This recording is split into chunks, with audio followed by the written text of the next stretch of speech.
हमारे मुख्यमंत्री माननीय शुभेंदु जी ने पूरी तरह से क्लियरली बता दिए हैं।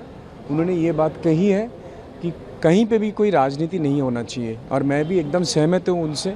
हम भी टॉलीवुड में सब ये वार्ता दे दिए हैं कि टॉलीवुड इंडस्ट्री शुड बी डीपॉलिटिसाइज्ड। वहाँ पे कोई पॉलिटिक्स होनी नहीं चाहिए। जो अभिनेता, जो शिल्पी जो करते हैं वो उनको करने दीजिए, उनको राजनीति में नहीं आना चाहिए, क्योंकि राजनीति करेंगे तो 24/7 जॉब है। आप तृणमूल के जितने सांसद, जितने विधायक को आप देखेंगे, उन लोगों ने राजनीति को पार्ट टाइम समझ रखा था। घाटाल के जो सांसद हैं, आप देखिए 2014 से 2026 उनका 11% का उपस्थिति है सांसद भवन में, 11%। तो 90% वो शूटिंग करते व्यस्त रहता है।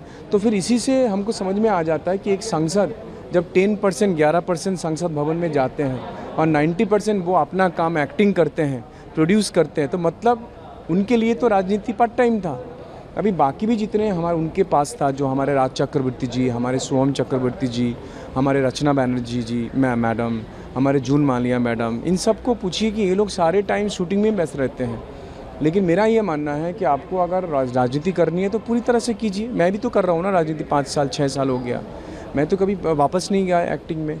मैं तो मुंबई में कोशिश कर सकता था, यहाँ पे इन लोगों ने मुझे बैन करके रखा था। अगर चाहता तो मैं उधर भी काम कर सकता था।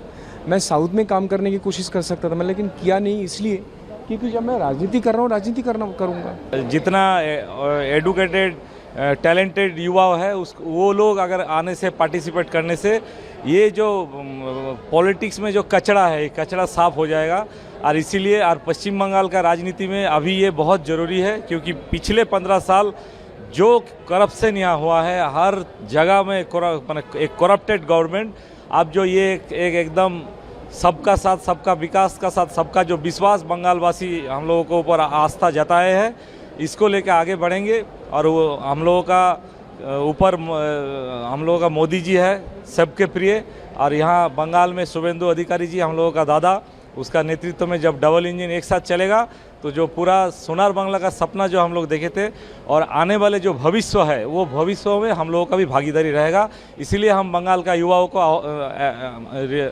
बोलेंगे कि आप लोग आइए, शामिल हो जाइए और एक साथ मिलकर एक नया बंगाल बनाते हैं। ममता बनर्जी आज हाईकोर्ट गई थी, जो हिंसा हुई, चुनाव कितना लगा?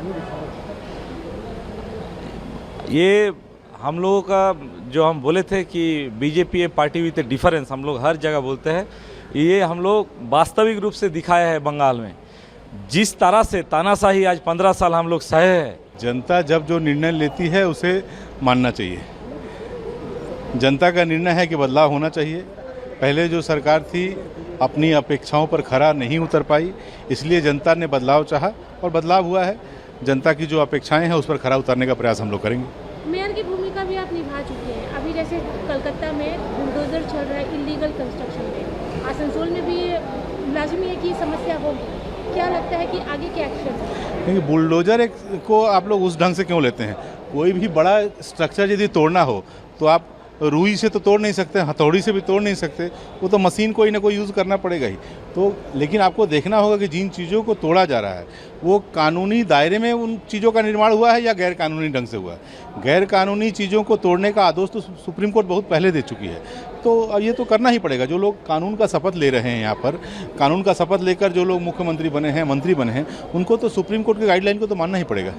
ममता बनर्जी आज हाईकोर्ट गई थी, वकील के लिबास में थी, अपना उन्होंने जिला भी किया कि किस तरह से पोस्ट पोल वायलेंस है। ये जनता पर छोड़ देना चाहिए कि 2021 के बाद क्या घटनाएं घटी थी बंगाल में, और 2026 के बाद भारतीय जनता पार्टी के हर नेता, मुख्यमंत्री से लेकर एक बूथ का सभापति तक, हर कोई विरोधियों को कैसे सुरक्षित रखा जाए, विरोधियों को कैसे प्यार और स्नेह से रखा जाए, इसी का प्रयास कर रहा है। इसके बावजूद कोर्ट का दरवाज़ा खुला है। जनता के दरबार में जिनको जनता नकार चुकी है वो कोर्ट के दरबार में गई हैं, ये उनका अधिकार है, जा सकती है।